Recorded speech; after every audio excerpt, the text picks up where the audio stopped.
परमेश्वर तू कितना भला है, तेरी भलाई सदा की है। प्रभु परमेश्वर तू कितना भला है, तेरी भलाई सदा की है। मेरा दिल तुझे धन्यवाद देता,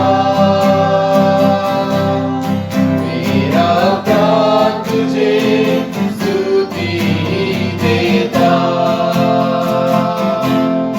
मेरा दिल तुझे धन्यवाद देता, मेरा प्राण तुझे स्तुति देता। प्रभु परमेश्वर तू कितना भला है, तेरी भलाई सदा की है।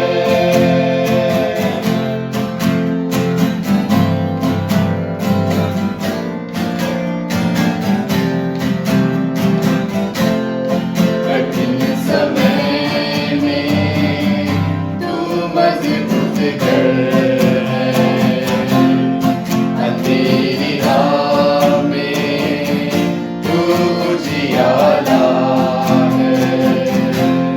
मेरी दुआएं तू सुनता,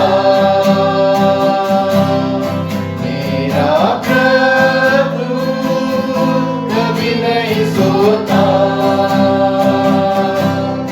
मेरी दुआएं तू सुनता,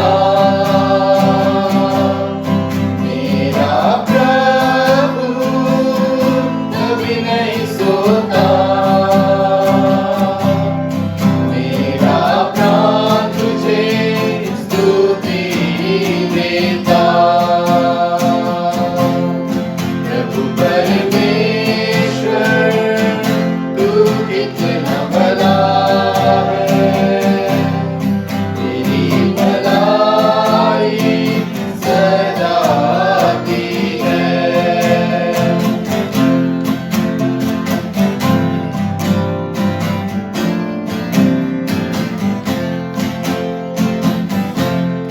तू कहता है नहीं छोड़ूंगा,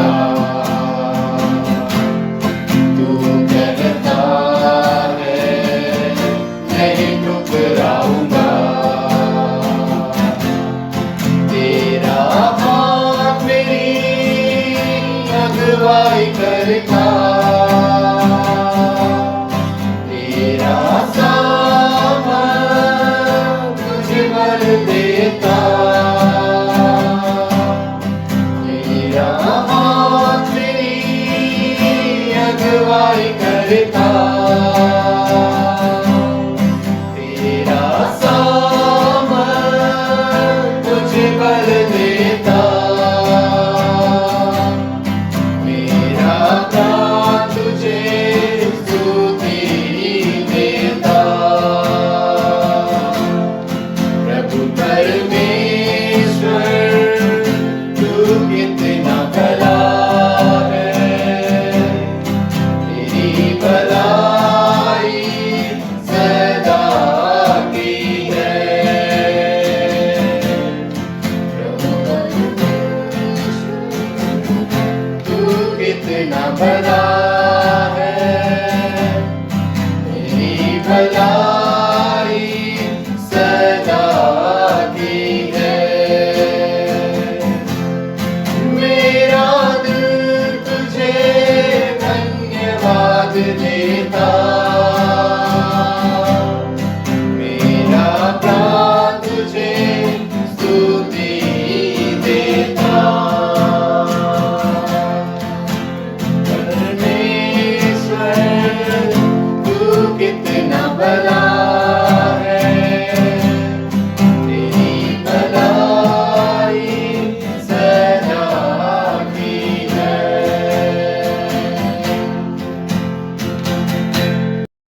यीशु शाह है।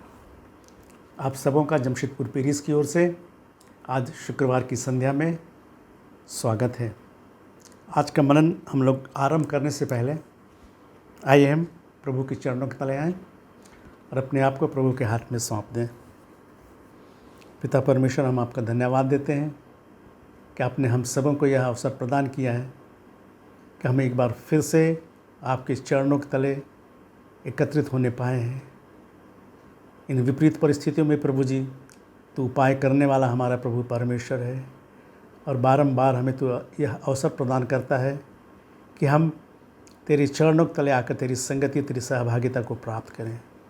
पिता परमेश्वर, जब हम वचन में जाते हैं, हमारी अगुवाई कर, हमें नियंत्रित कर, हमें संचालित कर, अपनी अभिव्यक्ति दे, अपना प्रकाशन दे प्रभु जी, कि हम जो बोलें प्रभु जी वह आपका वचन होने पाए, सुनने वाले समझने पाएँ।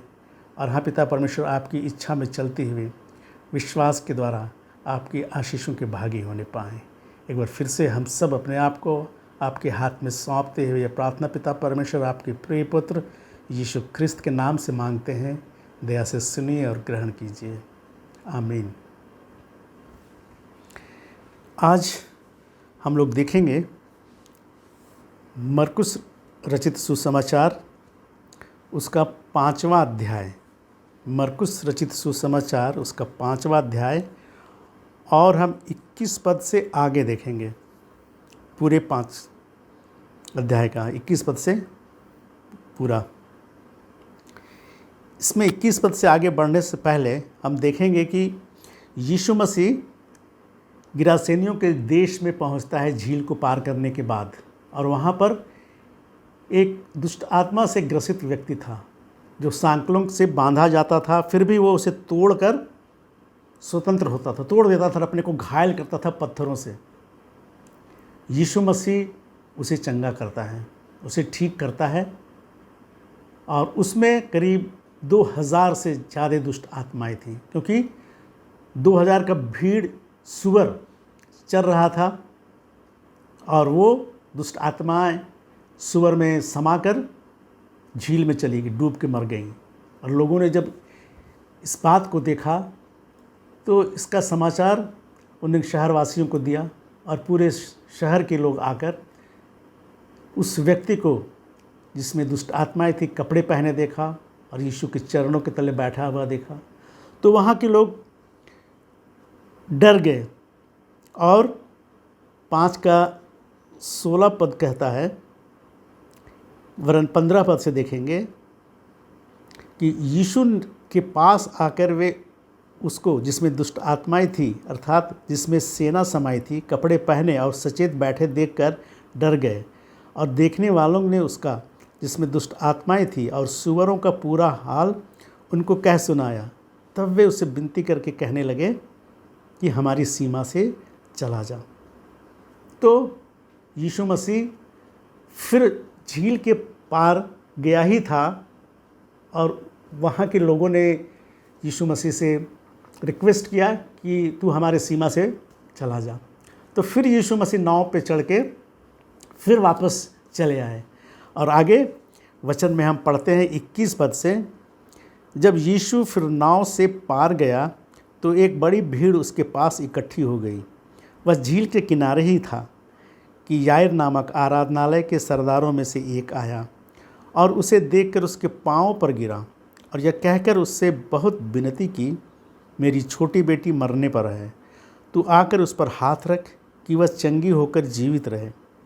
तब वह उसके साथ चला और बड़ी भीड़ उसके पीछे हो ली, यहाँ तक कि लोग उस पर गिरे पड़ते थे। तो यीशु मसीह नाव से आया इधर, और इधर एक बड़ी भीड़ यीशु मसीह का इंतज़ार कर रही थी। और जैसे वो नाव से उतरा, झील के किनारे ही था कि हम देखते हैं कि याईर नामक आराधनालय का एक सरदार यीशु मसीह के पास आया और उसे देखकर उसके पांव पर गिरा। तो एक सरदार था आराधनालय का, वो यीशु मसीह के पांव पर गिरा। उसने अपने पद को नहीं देखा, वरन वो झुककर यीशु मसीह के पांव पर गिर गया। मतलब यदि हम यीशु मसीह के पास आते हैं तो हमें कैसा होना है? दीन और नम्र होना है। और यीशु मसीह भी तो कहता है ना मत्ती 5 पहाड़ी उपदेश में कि धन्य है वे जो मन के दीन हैं, क्योंकि स्वर्ग का राज ऐसों ही का है।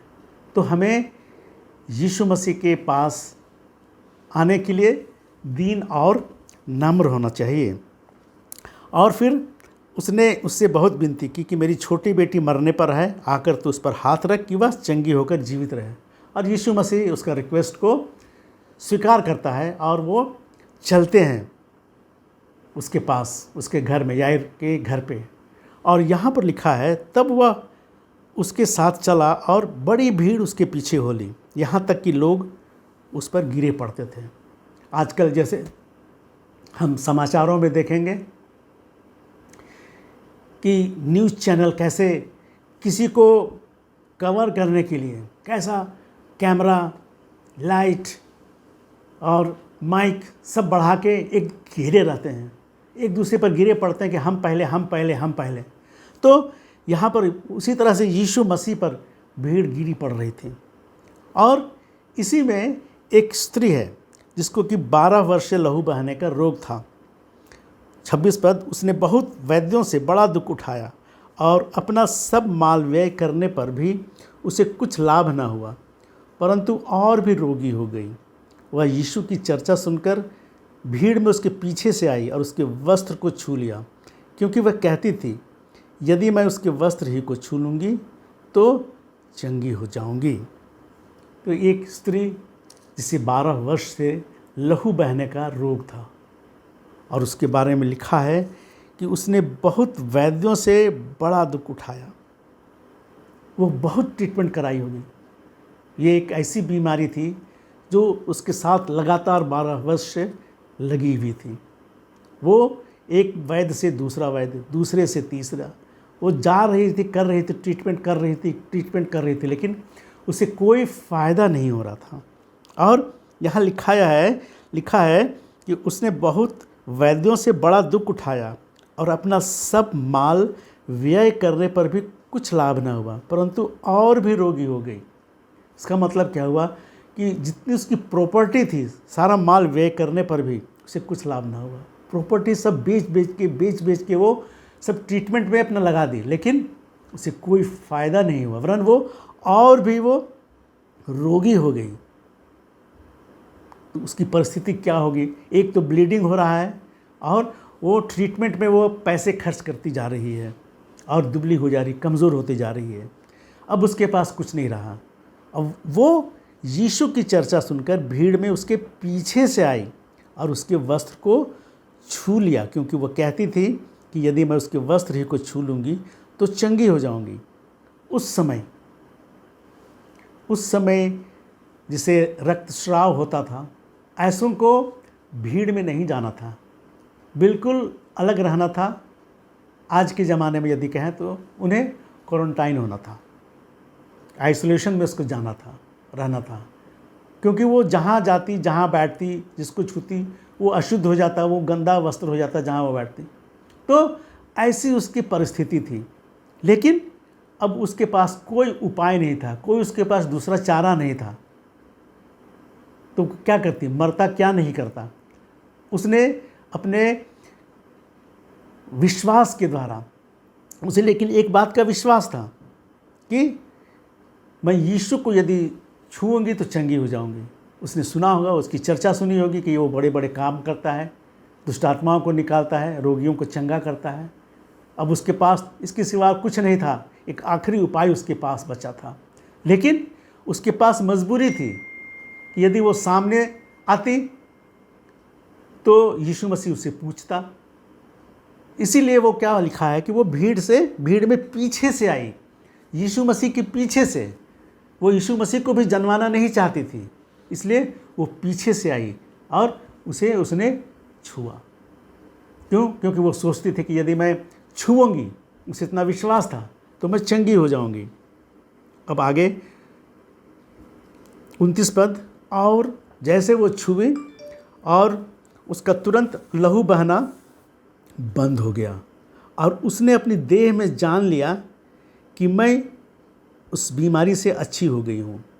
यीशु ने तुरंत अपने में जान लिया कि मुझ में से सामर्थ निकली है और भीड़ में पीछे फिरकर पूछा, मेरा वस्त्र किसने छुआ? उसके चेलों ने उससे कहा, तू देखता है कि भीड़ तुझ पर गिरी पड़ती है और तू कहता है कि किसने मुझे छुआ? तब उसने उसे देखने के लिए, जिसने यह काम किया था, चारों ओर दृष्टि की। तब वह स्त्री यह जानकर कि मेरी कैसी भलाई हुई है, डरती और कांपती हुई आई और उसके पांव पर गिरकर उसे सब हाल सच सच कह दिया। उसने उससे कहा, पुत्री, तेरे विश्वास ने तुझे चंगा किया है, कुशल से जा और अपनी इस बीमारी से बची रह। तो जैसे उसने स्त्री ने छुआ यीशु मसीह को, यीशु मसीह से सामर्थ्य निकली और उसका लहू बहना तुरंत बंद हो गया। वह तुरंत अपने देह में जान ली कि वह जो श्राव हो रहा था वो रुक गया है। और इधर यीशु मसीह भी, यद्यपि उसने पीछे से छुआ था, लेकिन यीशु मसीह से सामर्थ्य निकली और यीशु मसीह इस बात को जान लिया। और अब जब उसकी सामर्थ्य निकली तो यीशु मसीह भीड़ में पीछे फिर कर देखता है कि मेरा वस्त्र किसने छुआ, मुझसे सामर्थ्य निकली है। उसके चेलों ने उससे कहा, तू देखता है कि भीड़ तुझ पर गिरी पड़ती है और तू कहता है कि किसने मुझे छुआ? तब उसने उसे देखने के लिए, जिसने यह काम किया है, चारों ओर दृष्टि की। तब वह स्त्री उसके पास आई और यीशु मसीह से सब हाल सच सच कह दिया। तब यीशु मसीह ने कहा, पुत्री, तेरे विश्वास ने तुझे चंगा किया। अब यहाँ देखने की बात है कि स्त्री ने यीशु मसीह को पीछे से छुआ और उसने अपने शरीर में जान लिया, अपने में जान लिया कि मैं चंगी हो गई हूँ, मेरा लहू बहना बंद हो गया है। यीशु मसीह की सामर्थ्य निकली, वो भी यीशु मसीह भी जान गया और वो देखता है। लेकिन 34 पद में यीशु मसीह क्या कहता है? उसने उससे कहा, पुत्री, तेरे विश्वास ने तुझे चंगा किया। यीशु मसीह से सामर्थ्य निकली, यीशु मसीह की सामर्थ्य से छुई जाकर वो स्त्री जिसको लहू बहने की बीमारी थी वो चंगी हुई। लेकिन यीशु मसीह उस स्त्री को कहता है कि पुत्री, तेरे विश्वास ने तुझे चंगा किया। क्यों? सामर्थ्य तो यीशु मसीह की निकली थी, यीशु मसीह की सामर्थ्य से वो चंगी हुई थी। लेकिन फिर यीशु मसीह उसको क्यों कहता है, उस स्त्री को, कि तेरे विश्वास ने तुझे चंगा किया? अब यहाँ पर हम देखेंगे 24 पद में, तब वह उसके साथ चला और बड़ी भीड़ उसके पीछे हो ली, यहाँ तक कि लोग उस पर गिरे पड़ते थे। यहाँ पर लोग उस पर गिरे पड़ रहे थे, लेकिन यहाँ पर यीशु मसीह से सामर्थ्य नहीं निकल रही थी। यीशु मसीह पर गिरे पड़ रहे थे, कितने लोग छू रहे थे, लेकिन वहाँ पर कुछ आश्चर्यकर्म नहीं हो रहा था, कोई सामर्थ्य के कार्य नहीं हो रहे थे, यीशु मसीह से कोई सामर्थ्य नहीं निकल रही थी। लेकिन इस स्त्री ने छुआ, तब यीशु मसीह से सामर्थ्य निकली और उस स्त्री को चंगाई मिली। यहाँ पर हमें ये शिक्षा मिलती है कि विश्वास एक माध्यम है, एक ऐसा माध्यम है जिससे होकर परमेश्वर की सामर्थ्य बहती है। परमेश्वर की सामर्थ्य बहने के लिए विश्वास का होना ज़रूरी है। गुड कंडक्टर, फिजिक्स में कहते हैं ना, गुड कंडक्टर, बैड कंडक्टर। तो बिजली का प्रवाह होने के लिए तांबा बहुत सबसे अच्छा उसका क्या बोलते माध्यम है, गुड कंडक्टर उसको कहा जाता है। तो वैसे ही सामर्थ्य को बहने के लिए, परमेश्वर की सामर्थ्य को बहने के लिए विश्वास बहुत ज़रूरी है। और यहाँ पर उस स्त्री ने विश्वास किया और वो चंगी हुई। क्यों? उस विश्वास के द्वारा परमेश्वर की सामर्थ्य बही, यीशु मसीह की सामर्थ्य बही और वो यीशु मसीह जान गया। अब चलिए आगे बढ़ते हैं। वह यह कह ही रहा था कि आराधनालय के सरदार के घर से लोगों ने आकर कहा, तेरी बेटी तो मर गई है, अब गुरु को क्यों दुख देता है? जो बात वे कह रहे थे उसको यीशु ने अनसुनी करके आराधनालय के सरदार से कहा, मत डर, केवल विश्वास रख और उसने पतरस और याकूब के भाई यूहन्ना को छोड़ अन्य किसी को अपने साथ आने न दिया। अब यह घटना एक घटी। अब जैसे ये घटना घटी और वहाँ पर क्या होता है, आराधनालय के सरदार के घर से लोग आ जाते हैं और उस सरदार को, याईर को कहते हैं कि तेरी बेटी तो मर गई है, अब गुरु को क्यों दुख देता है। बिल्कुल घर से आकर एक कंफर्म न्यूज़ दिया जा रहा है कि तेरी बेटी मर गई है, अब गुरु को दुख मत दे। लेकिन 36 पद में कहता है, जो बात वे कह रहे थे उसको यीशु ने अनसुनी करके आराधनालय के सरदार से कहा, मत डर, केवल विश्वास रख। मत डर, केवल विश्वास रख। उन बातों को यीशु मसीह ने अनसुनी कर दिया जो घर से लोग आके बोल रहे थे। वो नकारात्मक बातें थीं और इसलिए यीशु मसीह उन सब चीज़ों पर ध्यान नहीं दे रहा था, उधर अनसुनी कर दिया। आज हम सबों के लिए भी यही शिक्षा है कि जब हम किसी के यहाँ, बीमारों के यहाँ या जहाँ ज़रूरतमंदों के यहाँ जहाँ बुलाया जाता है, जाते हैं प्रार्थना करने के लिए, तो हमें भी नकारात्मक बातों पर ध्यान नहीं देना है। परिस्थितियाँ विपरीत हो सकती हैं, लेकिन हमारी आँखें उन परिस्थितियों की ओर नहीं होना है, हमारी आँखें मसीह यीशु की ओर होना है। और इसीलिए यीशु मसीह ने उस आराधनालय के सरदार से कहा कि मत डर, केवल विश्वास रख। उधर मत देख, उन बातों को मत सोच, केवल विश्वास रख। और क्या हुआ, और उसने पतरस और याकूब के भाई यूहन्ना को छोड़ अन्य किसी को अपने साथ आने ना दिया। सारी की सारी भीड़ यीशु के साथ आ रही थी, लेकिन यीशु ने उन सबको वहीं पर रोक दिया। क्यों? क्योंकि वे अविश्वासी लोग थे। यीशु मसीह को तो छू रहे थे, भीड़ गिर रही थी, लेकिन किसी पर सामर्थ्य नहीं निकल रही थी। सब तमाशबीन थे, सिर्फ देखने वाले थे कि क्या क्या करता है यीशु मसीह और भीड़ में क्या क्या होता है। सब अविश्वासी लोग थे। तो हमें क्या सीख मिलती है कि हमें भी, चाहे लोग थोड़े हों, 2 हो, 3 हो, जो भी हो, विश्वासी हो, वैसे लोगों के साथ हमें प्रार्थना करने के लिए जाना चाहिए। अब एक चीज़ यहाँ पर हम देखते हैं कि मत्ती 14 में यदि हम देखेंगे तो यीशु मसीह जा रहे थे, शिष्यों को नाव पर चढ़ा दिए और अपने प्रार्थना करने के लिए चले गए। अब नाव पे जब झील में थे, नाव क्या हुआ, वहाँ पर तूफान आने लगा और तब नाव डोलने लगी और चेले घबराने लगे।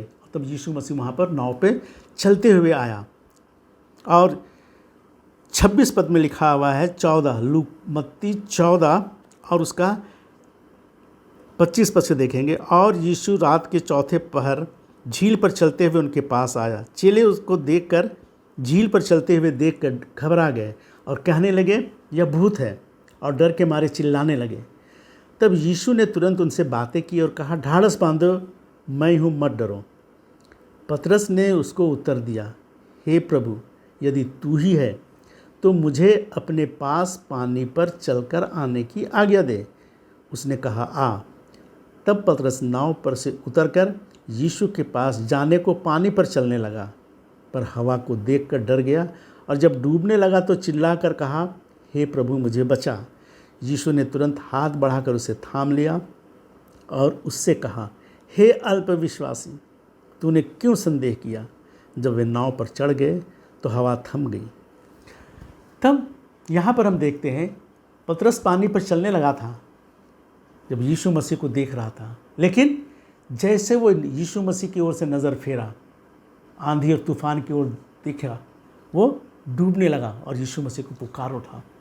तो यहाँ पर यही बात है कि उन विपरीत परिस्थितियाँ जो हैं, जब हम जा रहे हैं किन्हीं के पास प्रार्थना करने के लिए, तो हमें उन विपरीत परिस्थितियों को नहीं देखना है। आंधी और तूफान तो आती हैं, ठीक हैं, लेकिन शाश्वत परमेश्वर पिता है। यीशु मसीह आज, कल, वरन युगान युग एक सा है। हमको उसे देखना है, उस पर विश्वास करना है। और इसीलिए क्या हुआ, यीशु मसीह ने उस भीड़ को रोक दिया और सिर्फ याईर याजक को, सरदार को, और पतरस, याकूब, यूहन्ना को, और स्वयं चला, बाकी सब भीड़ को रोक दिया। अब आगे 38 पद से, आराधनालय के सरदार के घर में पहुंचकर उसने लोगों को बहुत रोते और चिल्लाते देखा। तब उसने भीतर जाकर उनसे कहा, तुम क्यों हल्ला मचाते और रोते हो? लड़की मरी नहीं परंतु सो रही है। वे उसकी हंसी करने लगे, परंतु उसने सबको निकालकर लड़की के माता पिता और अपने साथियों के साथ भीतर जहाँ लड़की पड़ी थी गया। तो यहाँ पर भी हम देखते हैं वही बात कि नकारात्मक बातें हैं। यीशु मसीह बिल्कुल सही सोच के साथ जा रहा है और वहाँ पर विपरीत परिस्थिति, लोग रो रहे हैं, पीट रहे हैं और चिल्ला रहे हैं। यीशु मसीह कहता है, तुम क्यों हल्ला मचाते और रोते हो? लड़की मरी नहीं, सो रही है। वे उसकी हंसी करने लगे। नकारात्मक बातें हैं। और क्या हुआ?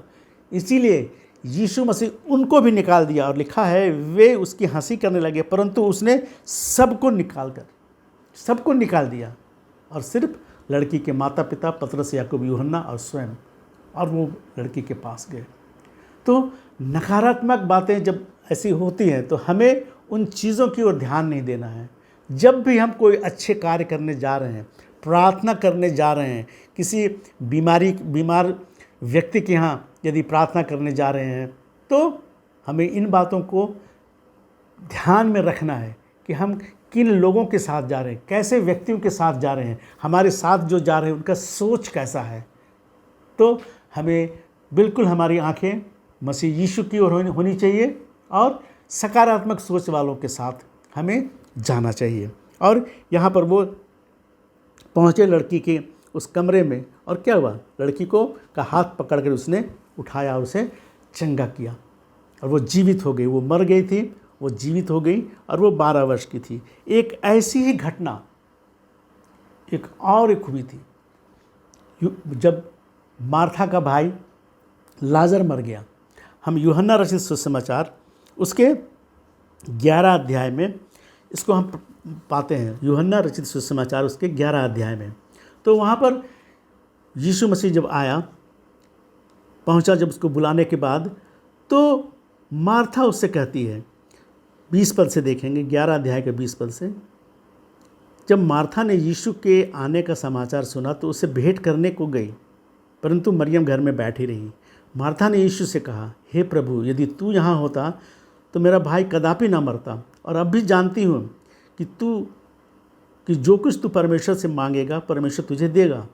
यीशु ने उससे कहा, तेरा भाई फिर जी उठेगा। मार्था ने उससे कहा, मैं जानती हूँ कि अंतिम दिन में पुनरुत्थान के समय वह जी उठेगा। यीशु ने उससे कहा, पुनरुत्थान और जीवन मैं ही हूँ। जो कोई मुझ पर विश्वास करता है, यदि वह मर भी जाए तो भी जिएगा, और जो कोई भी जीवित है और मुझ पर विश्वास करता है वह अनंत काल तक न मरेगा। क्या तू इस बात पर विश्वास करती है? उसने उससे कहा, हाँ हे प्रभु, विश्वास करती हूँ कि परमेश्वर का पुत्र मसीह जो जगत में आने वाला था वह तू ही है। अब इसके बाद वे कब्र के पास चले गए।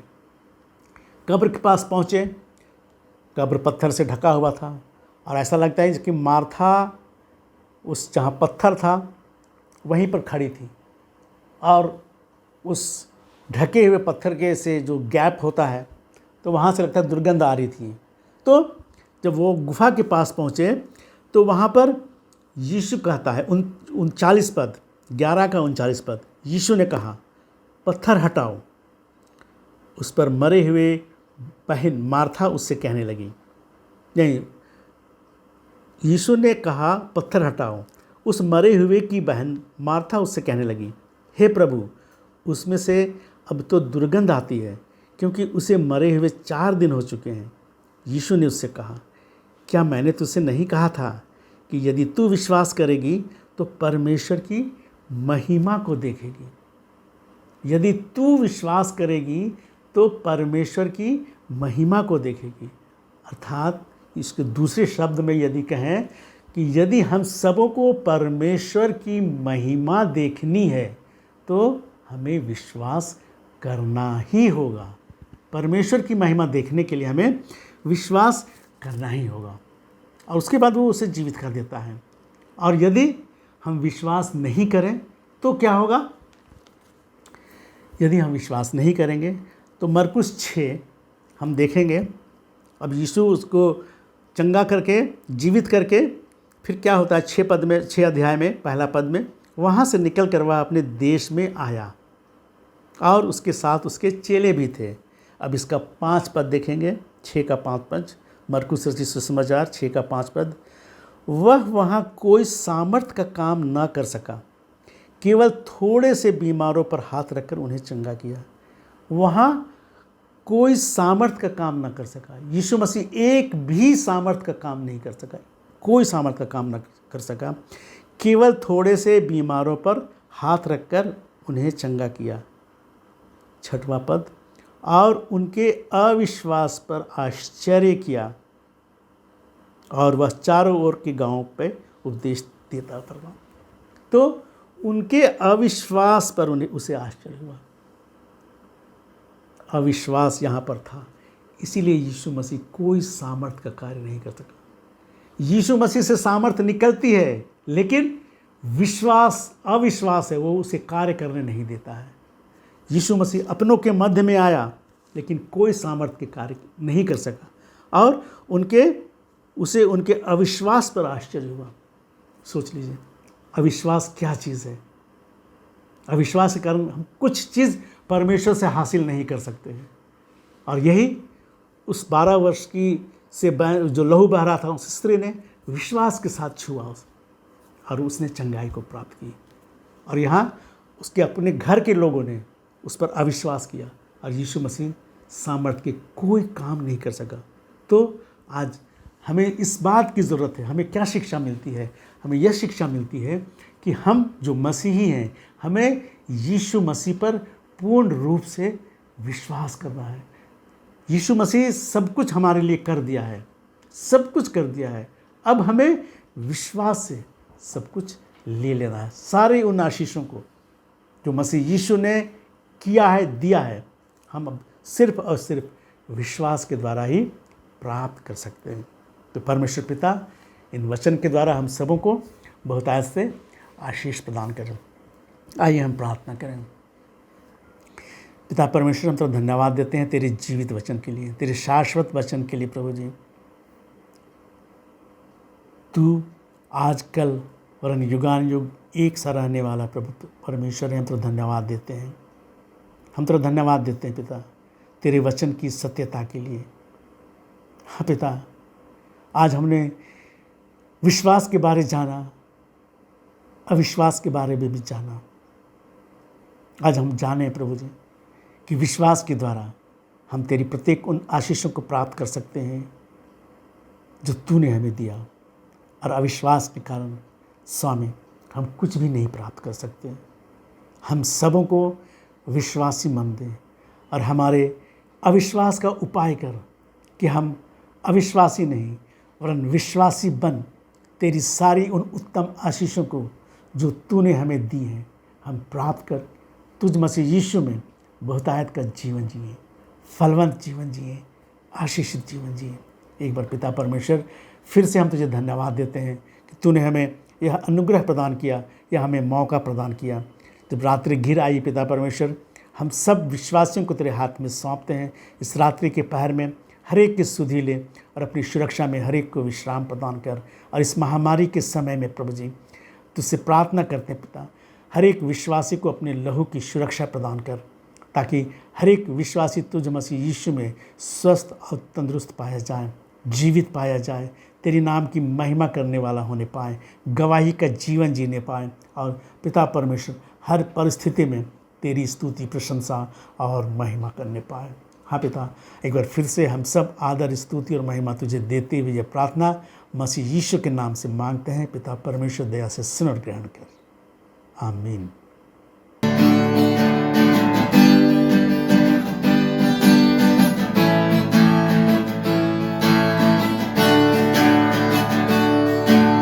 स्तुति मैं करूं, आराधना करूं,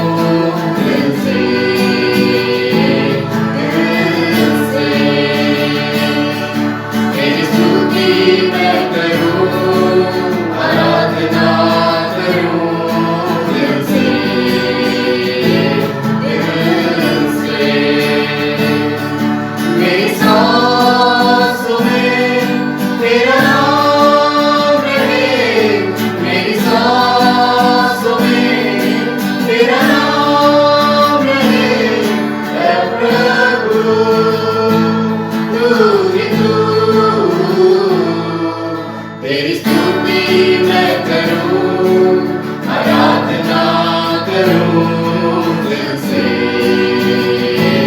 दिल से। तेरी स्तुति मैं करूं, आराधना करूं दिल से, दिल से।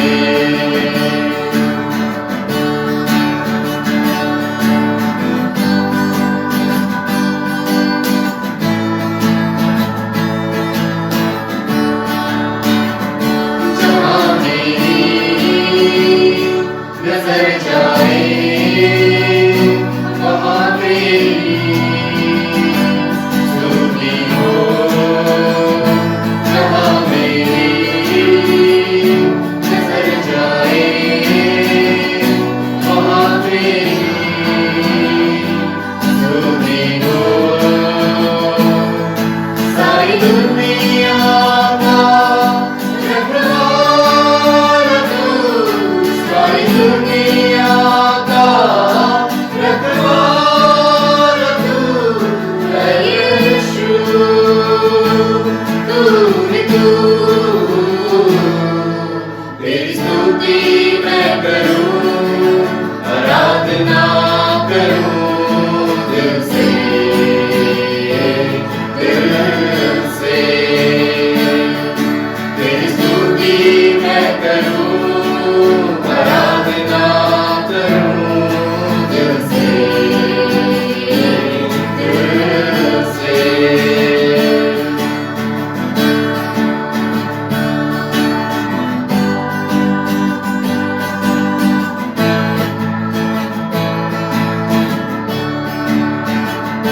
खुशी और गम में साथ हो तेरा, प्यार और रंग में नाम हो तेरा। खुशी और गम में साथ हो तेरा, प्यार और रंग में नाम हो तेरा। मेरे जीवन का सहारा तू, मेरे जीवन का सहारा तू है प्रभु, तू ही तू। तेरी स्तुति मैं करूं, आराधना करूं दिल से, दिल से। तेरी स्तुति मैं करूं,